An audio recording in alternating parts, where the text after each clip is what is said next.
netizens ang aktor na si Joshua Garcia sa behind the scene ng movie nila ng ex-girlfriend na si Julia Barreto matapos na kumalat ito sa social media at pag-usapan ang galing nito sa ginagawang eksena.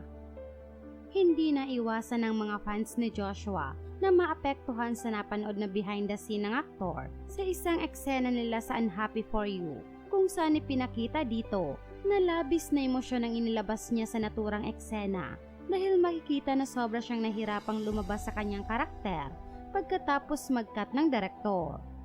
Ang eksena kasi ay ang hiwalayan nila ng karakter ni Julia sa pelikula at ginawa ito sa labas na may fake rain habang siya ay umiiyak upang ipakita kung paano siya nadurog sa naranasang hiwalayan. Ikinabigla naman ng marami ang naipakita nga nitong emosyon sa tulong ng mga co-actors at ka-eksena nito na sina Mr. Noni Buencamino at Ketchup Eusebio at ilang minuto rin ang inaabot bago tuluyang natapos ang naturang eksena.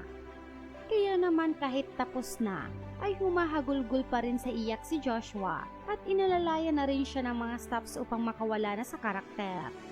Dahil dito ay labis na paghanga nga ang naramdaman ng mga manonood, hindi lang kay Joshua, kundi pati na rin sa ilang artista na ganito ang sitwasyon pagkatapos ang isang mabigat na eksena.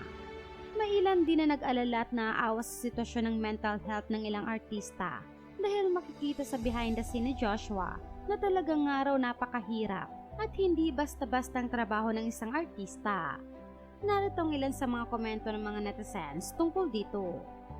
Marirealize natin as audiences na mahirap ang trabahong pinasok nila. Hindi nga talaga all about glitz and glamour, emotionally draining, and it can affect mental health too kapag hindi mo nagawang ihiwalay yung work sa realities. Malaki nga lang talaga ang sweldo, lalo na kapag big star.